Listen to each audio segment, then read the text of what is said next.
The Chicago wind sliced through the glittering towers of the Loop, where Olivia Harper, tech billionaire at 38, strode past crowds with the weight of her empire on her shoulders. Her penthouse gleamed, her bank account overflowed, yet her heart echoed with a hollow ache no success could fill. Then, on a bustling corner, two girls' voices pierced her world. Lemonade. Fresh lemonade for Grandpa's medicine.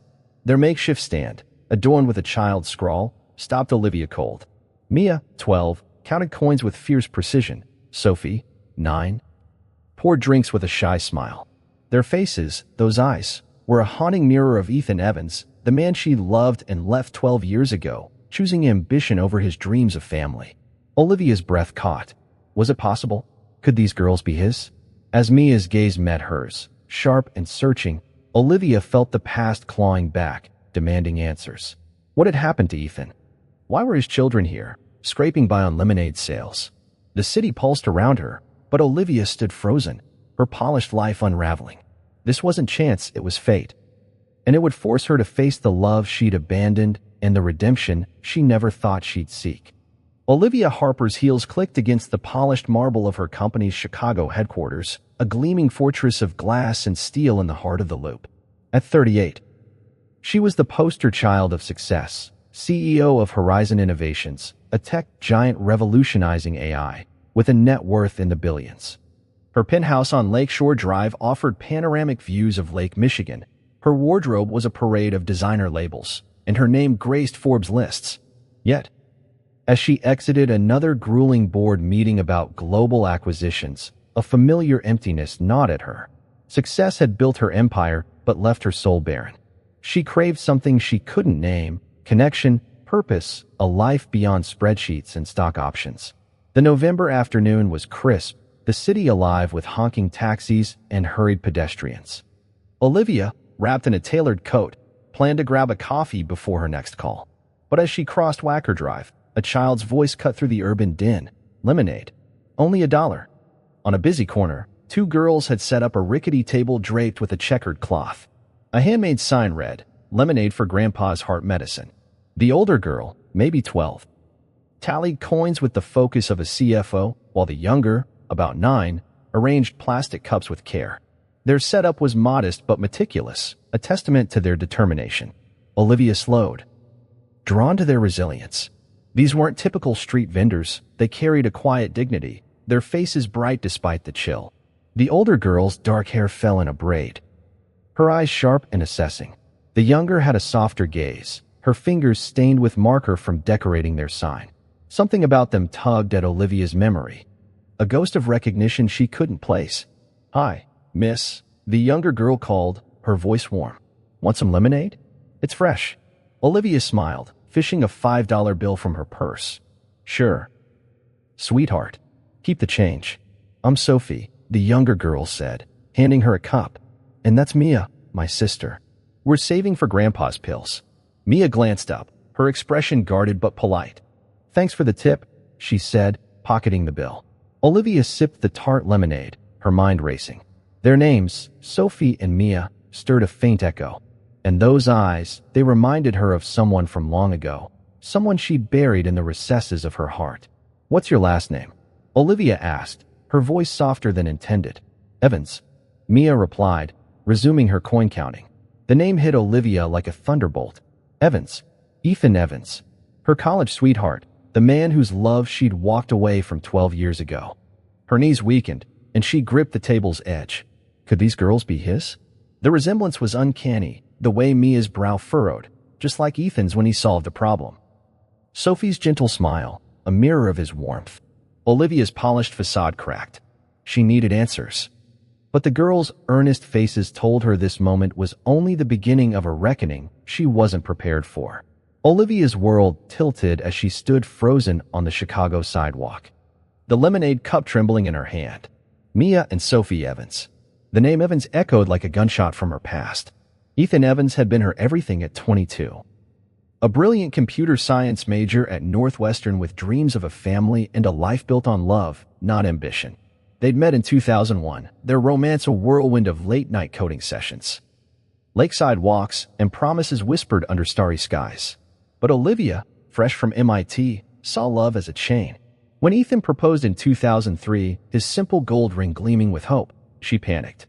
"I'm not ready," she'd said, tears streaming. "You deserve someone who wants what you do." She walked away, choosing her startup dreams over his heart, convincing herself she'd made the right choice.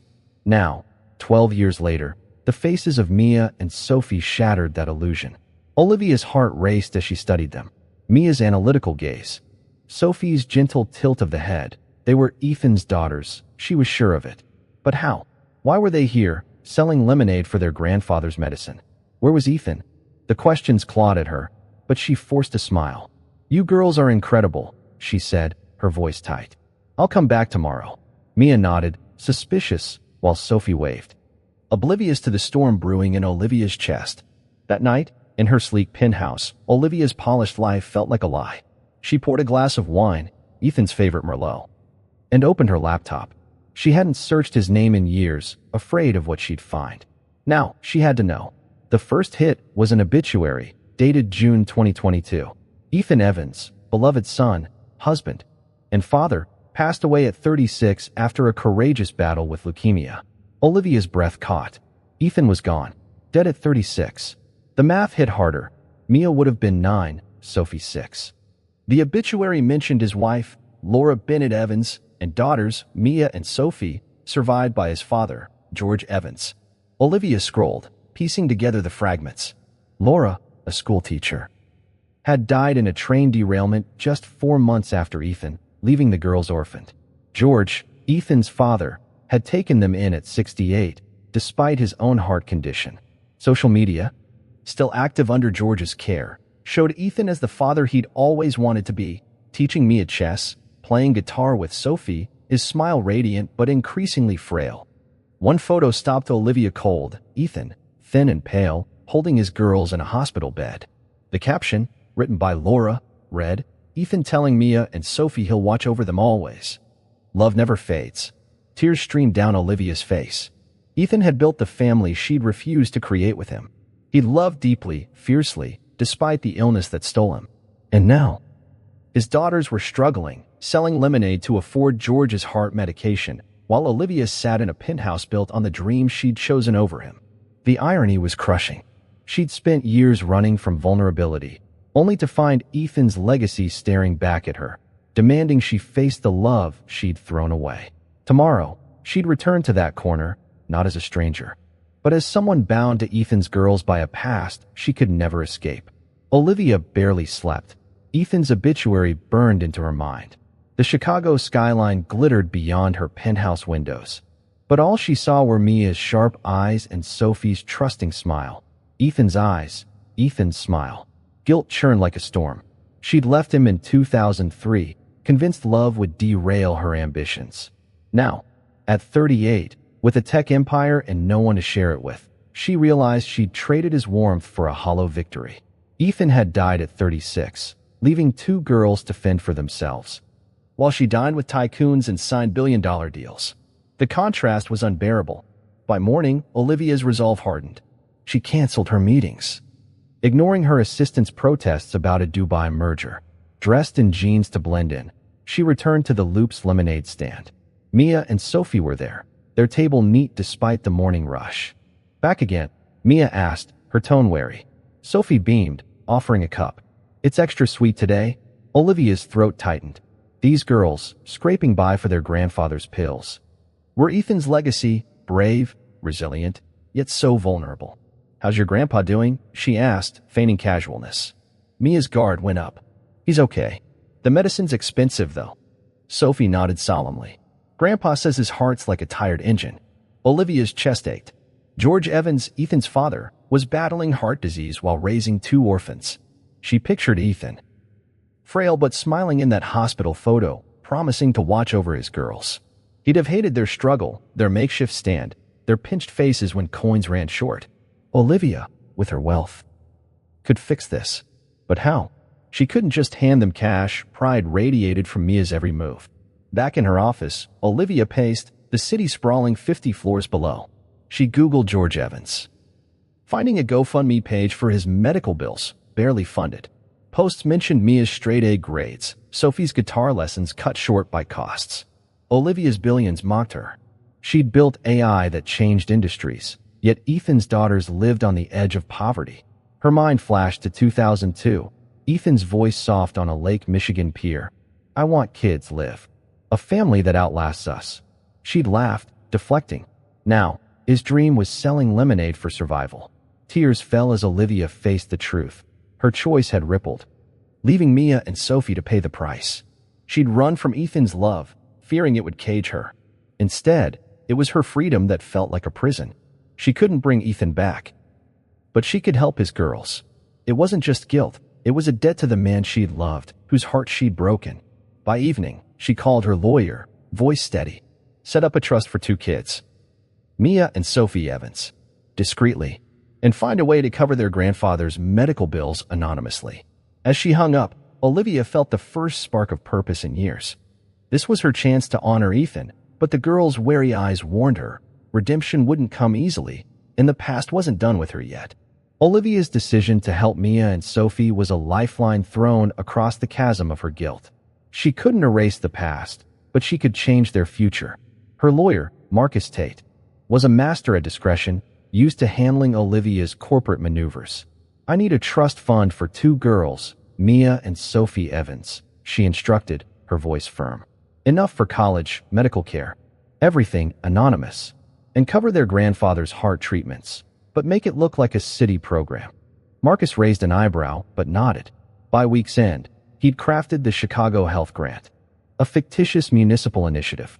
Olivia funded it with a 7-figure donation buried in her company's charity budget. The plan was meticulous. A courier delivered George's heart medications to his modest Rogers Park apartment, accompanied by an official-looking letter about the grant. Olivia also arranged for a social worker to discover the girls' financial strain, ensuring the trust's payouts reached them as scholarships. She avoided the lemonade stand, fearing Mia's sharp eyes, but watched from a coffee shop across the street. Mia counted coins with the same intensity, Sophie's smile a beacon of hope. Olivia's heart swelled. They were safe for now. But anonymity came with torment. Every night, Olivia replayed Ethan's proposal, his gold ring glinting in the moonlight. She'd said no, chasing a dream that left her alone. Now, she was helping his daughters from the shadows, a stranger to the family he'd built. She dug deeper, finding Laura's obituary. Laura, a 3rd-grade teacher, had been Ethan's perfect match, marrying him in 2009, giving him Mia in 2010 and Sophie in 2013. Photos showed Ethan radiant, teaching Mia to code, strumming lullabies for Sophie. Olivia's wealth felt obscene against their loss. To ease her conscience, Olivia escalated her efforts. She contacted a local STEM program, securing Mia a spot with a sponsored scholarship. For Sophie, she funded a music school's outreach, ensuring free guitar lessons. Each act was a brick in the wall she built to honor Ethan, but it wasn't enough. She longed to know them, to see Ethan's spirit in their laughter. One Friday, she risked a visit. "You again," Mia said, eyes narrowing. "Why do you keep coming back?" Sophie handed Olivia a cup, oblivious. "She's nice, Mia," Olivia fumbled. "I just love your lemonade." Mia's skepticism was palpable, but she said nothing. That night, Olivia found Ethan's old blog, still online. A post from 2019, when leukemia was winning, broke her. "I forgive her." Olivia was scared, like we all are. "I hope she finds what she's searching for." He'd known her heart, even at the end. Tears fell as Olivia realized her secrecy was cowardice. She was helping, but not connecting. She vowed to be braver, to face Mia's scrutiny and Sophie's trust. But as she planned her next move, a chill settled. Mia was too smart, George too proud. Her grant was a fragile lie, and the truth was a ticking bomb. Olivia's redemption was underway, but it was built on deception, and Ethan's daughters deserved more than shadows. Mia Evans was no ordinary 12-year-old. Her sharp mind, honed by years of protecting Sophie and George, sensed something off about the Chicago Health Grant. The courier's weekly deliveries of George's heart pills, the official letter with no application process. It was too convenient. At their Rogers Park apartment, Mia pored over the letter. Her brow furrowed like Ethan's when he tackled a coding bug. "Grandpa, who told them about your medicine?" she asked. George, frail but stubborn, shrugged. "City must have got my records." "Don't look a gift horse in the mouth, Mia." But Mia's instinct screamed. This wasn't luck. Sophie, oblivious, strummed her new guitar, a gift from a music outreach. Mia noticed other oddities. Her STEM camp acceptance, fully funded. Sophie's lessons, no cost. The pieces didn't fit. One rainy Saturday, while George napped, Mia climbed to the attic, hunting answers. Amid dusty boxes, she found a locked trunk Ethan's. Using a hairpin, she popped it open, revealing letters, photos, and a journal. Her breath caught at a picture. Ethan, 22. Arm around a dark-haired woman with striking eyes. The woman wore a silver pendant Mia recognized. It matched the one Lemonade Lady wore. The letters were a revelation. Ethan's handwriting, steady despite his youth, poured out love for Olivia Harper, a driven MIT grad who lit up his world. But later letters, to Laura, hinted at heartbreak. Olivia chose her dreams over mine. I'll always love her, but I'm ready to build with you. Mia's heart raced. Olivia Harper, the tech billionaire who kept buying lemonade, was Ethan's lost love. The grant, the scholarships, it was her. Fury surged. Olivia hadn't just left Ethan. She was manipulating them, playing savior to ease her guilt. Mia showed Sophie the photo. This is her, Soph. The lady who buys our lemonade. She knew Dad. Sophie's eyes widened. But she's nice. Why is she hiding? Mia's jaw tightened. She's lying. She broke Dad's heart, and now she's buying us off. At school, Mia's anger simmered. She Googled Olivia, finding articles about Horizon Innovations, Olivia's penthouse, her Forbes cover. The contrast stung. Mia and Sophie scraped by while Olivia lived like royalty. She confronted George, waving the photo. Did you know her, Grandpa? Dad's old girlfriend?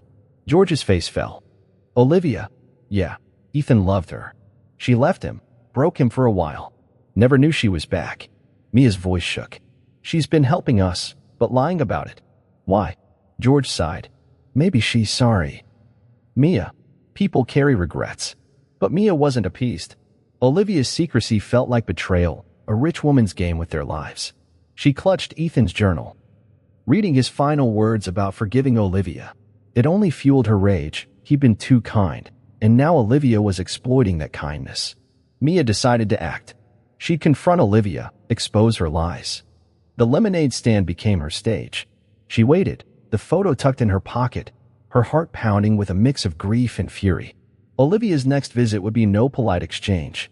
Mia was Ethan's daughter, and she'd demand the truth, no matter how much it hurt. The past was about to collide with the present, and Olivia's carefully woven deception was unraveling fast.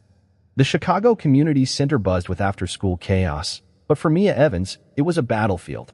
She'd chosen this neutral ground to confront Olivia Harper, the woman who'd shattered her father's heart and now dared to meddle in their lives. At 12, Mia carried Ethan's analytical fire, her anger sharpened by betrayal. She told Sophie to stay home with George, knowing this moment needed her alone. Olivia arrived, expecting another lemonade purchase, her tailored coat out of place among the center's worn tables. Mia stood by a bulletin board, Ethan's photo in hand, her eyes blazing. You lied, Mia said, voice cutting through the chatter. Olivia froze, the lemonade cup she'd just bought trembling in her grip. Mia, what? Don't, Mia snapped, thrusting the photo forward. This is you with my dad. You were engaged. You left him. And now you're pretending to be some do-gooder with your fake grants and scholarships. The room quieted, kids and volunteers glancing over. Olivia's face paled, her billionaire poise crumbling. Mia. I can explain. Explain what? Mia's voice rose, shaking. How you broke Dad's heart. How you let him die while you got rich. We're selling lemonade for Grandpa's pills. And you're buying us off to feel better. Olivia's eyes filled with tears, but Mia pressed on. I read his letters. He loved you, and you threw him away. If you'd stayed, maybe you wouldn't have gotten sick. Maybe we wouldn't be orphans. The accusation was unfair, but Mia's pain didn't care. Olivia sank into a chair, voice barely audible. I was scared, Mia. I loved Ethan, but I wasn't ready for his dreams. I thought I'd have time to fix things, but then he was gone. Mia scoffed. So you buy our lemonade and pay for Grandpa's medicine to fix your guilt? That's pathetic. Volunteers hovered, unsure whether to intervene. Olivia's hands shook. I wanted to help without hurting you. I didn't know how to tell you who I was. Mia's eyes narrowed. You're a coward. Dad deserved better, and so do we. She tossed the photo onto the table, its edges worn from her grip. "Stay away from us. We don't need your pity." Olivia reached out, desperate. "Mia, please. I'm not trying to replace Ethan. I just want to honor him, to make sure you and Sophie have what he'd want." Mia turned, her braids swinging. "Honor him? You don't get to. You lost that right when you walked away." She stormed out, leaving Olivia surrounded by curious stares. Alone, Olivia clutched the photo, Ethan's young smile a knife in her heart. She'd expected resistance, but Mia's fury was a mirror of her own self-loathing. She'd built a lie to protect them, but it had only deepened their pain. As she stumbled to her car, Chicago's lights blurred through her tears. Mia's words echoed, "You're a coward." She was right. Olivia had run from Ethan 12 years ago, and she was still running. But this time she wouldn't. Mia's anger was a wall, but Olivia would find a way through, even if it meant facing every truth she'd buried. The Evans family's fragile stability shattered 3 weeks after Mia's confrontation. George Evans, already weakened by heart disease, collapsed at 3 a.m., clutching his chest in their Rogers Park apartment. Mia, woken by Sophie's screams, found him gasping on the kitchen floor. Her 12-year-old hands dialed 911, voice steady despite panic. "My grandpa's having a heart attack. Please hurry." Paramedics rushed George to Northwestern Memorial, where doctors diagnosed a severe blockage requiring immediate bypass surgery. The cost, $120,000, far beyond their means. Mia and Sophie sat in the sterile waiting room, Sophie sobbing, Mia's face a mask of forced calm. Olivia got the call at dawn from Dr. Rachel Kim, a hospital contact from her charity work. "Olivia, it's about George Evans. His granddaughters mentioned selling lemonade for his meds. Can you help?" Olivia's heart stopped. George, Ethan's father, was fighting for his life, and Mia and Sophie were alone. She raced to the hospital, finding the girls huddled together. Mia's eyes, red from crying, hardened at Olivia's arrival. "What are you doing here?" she snapped. Sophie ran to Olivia, clinging. "Grandpa's sick. Liv. Is he gonna die?" Olivia knelt, hiding her own fear. "He's in good hands, Sophie. I'll make sure he gets what he needs." Mia stood rigid. "We don't want your money." But the billing office was blunt. Without payment, George's surgery would be delayed. Olivia acted fast, authorizing her card for the full amount. Her Chicago health grant lie stretched to its limit. "Put it under community outreach," she told the clerk, avoiding Mia's glare. The surgery went ahead, and George stabilized. But the crisis exposed Olivia's deception. Mia cornered her in the hospital corridor, voice low but venomous. "You paid, didn't you?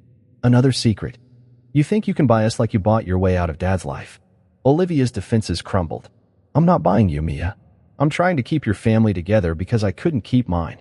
Mia's eyes flashed. "You're not our family. Stop pretending." Sophie, overhearing, tugged Mia's sleeve. "She's helping Grandpa, Mia. Why can't we let her?" Mia's composure cracked, tears spilling. "Because she hurt Dad, sophomore. She doesn't get to play hero now." Olivia stepped back, giving Mia space, but stayed at the hospital, coordinating with nurses and slipping Sophie snacks. George's recovery was slow, and Mia's anger grew, fueled by sleepless nights and fear. One evening, Sophie slipped her a note. "Please don't hate Liv. I want us all to be okay." Mia crumpled it. But the words lingered. Olivia, meanwhile, wrestled with her role. She'd saved George, but at what cost? Mia's rejection stung, yet Sophie's plea gave her hope. She couldn't undo the past, but she could show up, day after day, proving her care wasn't just guilt. As George improved, Olivia made a vow. No more lies. She'd face Mia's fury head-on, earning trust the hard way. The crisis had bound them, but it also deepened the rift. Olivia knew the next step, rebuilding, would test her courage like never before, and Mia's heart was a fortress she'd have to breach with truth. With George recovering, Olivia shifted from grand gestures to quiet consistency, determined to earn Mia and Sophie's trust. She knew money couldn't heal the wounds her past had carved. Only time and truth could. Chicago's winter settled in, gray and unforgiving, but Olivia showed up every Wednesday and Friday near the Evans apartment.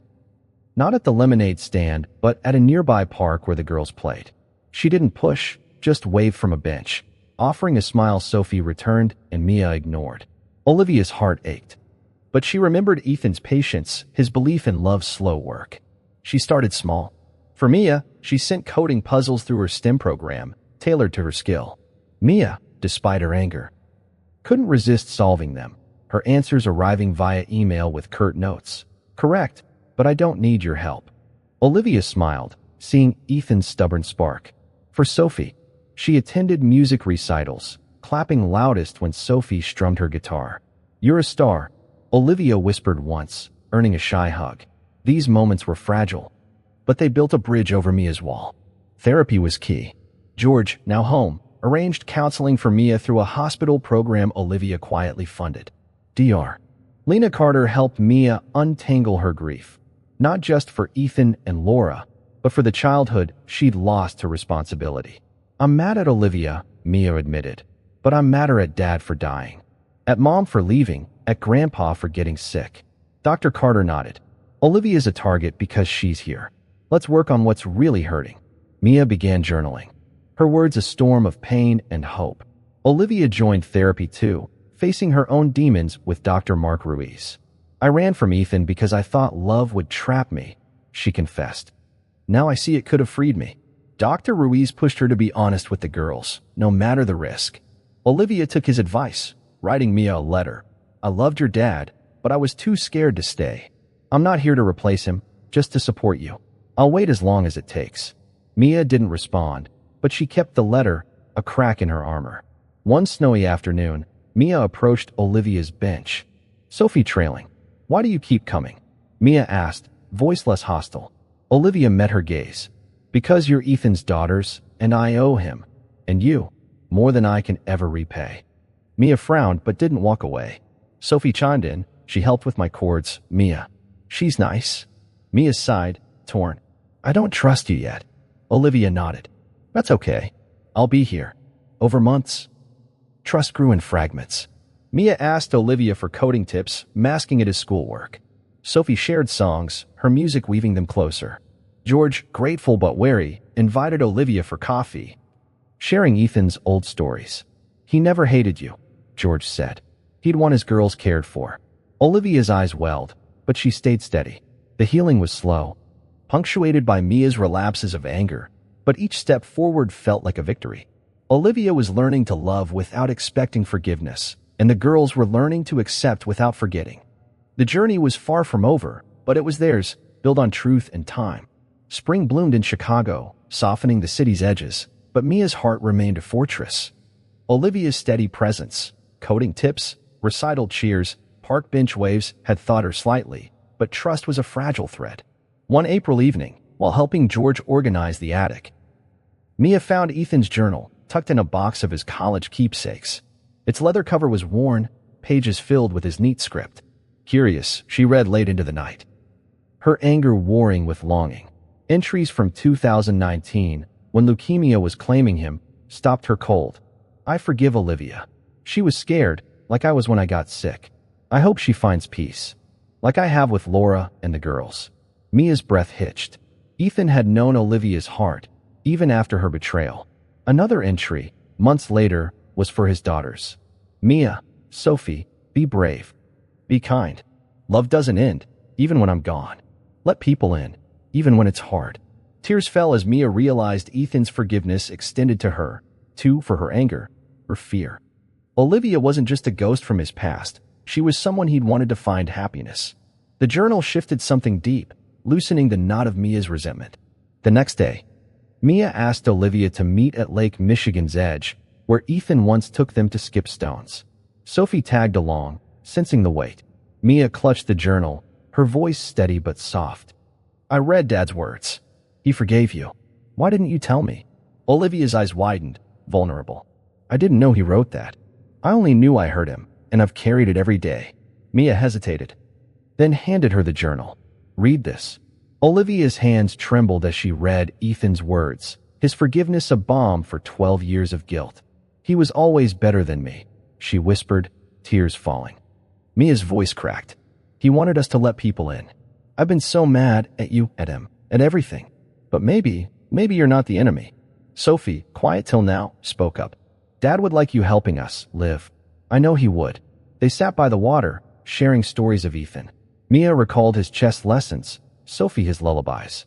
Olivia shared his college dreams, his goofy coding puns. For the first time, Mia laughed, her guard down.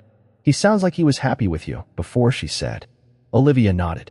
"He was my world, until I got scared and ran." "I'm not running now." Mia met her eyes, searching. "I don't forgive you yet, but I don't want to hate you anymore." The moment wasn't absolution, but it was a bridge. Mia kept the journal close. Its words a guide. Olivia felt lighter, Ethan's forgiveness a gift she'd never expected. They walked back to the apartment, Sophie humming, Mia quiet but thoughtful. George greeted them, sensing the shift. "You girls okay?" he asked. Mia nodded, a small smile breaking through. "Yeah, Grandpa. Maybe we will be."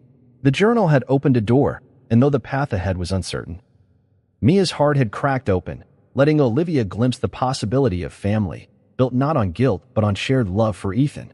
2 years after that fateful lemonade stand, the Evans apartment in Rogers Park glowed with Christmas warmth. Handmade ornaments, Sophie's creations, adorned a modest tree, and Mia's precise gift arrangement reflected her growing confidence.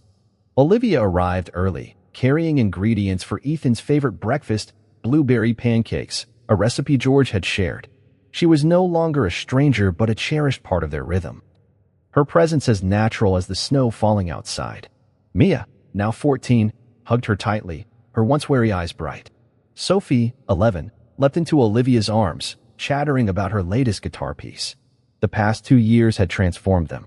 Mia, thriving in a Columbia University gifted program, tackled genetics with Ethan's analytical zeal, her sights set on cancer research. Olivia tutored her, their coding sessions a blend of challenge and laughter. Sophie's music flourished, her recitals, funded by Olivia's quiet support, drew crowds. George, 70 and stronger post-surgery, beamed from his recliner, his heart condition managed by the grant Olivia sustained. Christmas morning buzzed with love, a stark contrast to the desperate days of lemonade sales. Olivia brought gifts, a laptop for Mia's research, a custom guitar pick for Sophie, a leather-bound journal for George to record his stories. But the true gift was the family they'd built. Mia led Olivia to his small shrine for Ethan and Laura, photos and candles honoring their memory. She placed her Columbia acceptance letter there, a nod to Ethan's belief in education. "Dad would have loved this," Mia said, voice steady. Sophie added a drawing, a vibrant scene of their family, George, Mia, Sophie, and Olivia, with Ethan and Laura as guardian angels above. "You're in our picture," Sophie said, pointing to Olivia's figure, painted with care. "You're not Mom or Dad, but you're ours." Olivia's throat tightened. "I'm honored, sophomore." Mia spoke, her wisdom beyond her years. "I was mad for so long, but Dad's journal showed me love doesn't stop. You didn't replace him, you added to us." George nodded, eyes misty. "Ethan would be proud, Olivia. You've given my girls a future." They cooked pancakes together, laughter filling the small kitchen. Mia teased Olivia's cooking skills, Sophie sang carols off-key, and George shared Ethan's old holiday pranks. Olivia marveled at their bond, forged through pain but rooted in trust. She'd spent years fearing family would limit her. Now, it was her strength. The meal ended with a toast, orange juice for the girls, coffee for Olivia and George. "To Ethan and Laura," Mia said, "who taught us love lasts." Sophie added, "To Olivia for choosing us." George raised his mug. "To family, however it's made." As they cleared plates, snow blanketed Chicago, softening the city's edges. Olivia looked at Mia's determined gaze, Sophie's joyful grin, George's quiet strength, and felt peace. She'd come full circle, from a billionaire running from love to a woman embracing it. Ethan's daughters were thriving, their futures bright. And Olivia was home, not in a penthouse, but in the messy, beautiful chaos of family. The past was honored, the present cherished, and the future, for the first time, felt limitless. This story of Olivia, Mia, Sophie, and George reveals a profound truth. Love demands courage, especially when facing past mistakes. Olivia's journey began with regret, her choice to leave Ethan a wound that festered for years. Yet, meeting his daughters forced her to confront that pain, not with excuses but with action. Redemption wasn't instant. It was built through consistent, selfless acts, from funding George's care to tutoring Mia, from cheering Sophie's music to earning trust through truth. Mia's anger, rooted in grief, showed that healing requires honesty, not just for the one who erred, but for those hurt by their choices. Family, the story teaches, isn't bound by blood or perfection, but by commitment, showing up day after day, even when it's hard. Olivia learned that love doesn't limit, it liberates, giving purpose beyond wealth or success. Ethan's forgiveness, etched in his journal, reminds us that letting go of resentment opens the heart to new bonds, as Mia and Sophie did, embracing Olivia as family. The lesson is clear. We all carry regrets, moments we wish we could redo. But the past can't be changed, only honored through present choices. Courageous love means facing those we've hurt, owning our failures, and building bridges with patience. Family, whether chosen or given, is worth the risk, for it's where we find meaning. Reflect on a regret, a person you've hurt, a chance you let slip. Don't let fear keep you stuck. Reach out today, not with grand gestures, but with a simple, honest step. A call, a letter, an apology. Choose love over comfort, commitment over avoidance. Start now, however small, to heal old wounds. Like Olivia, you may find that second chances don't erase the past but transform it, creating a future where love multiplies, fierce and forever.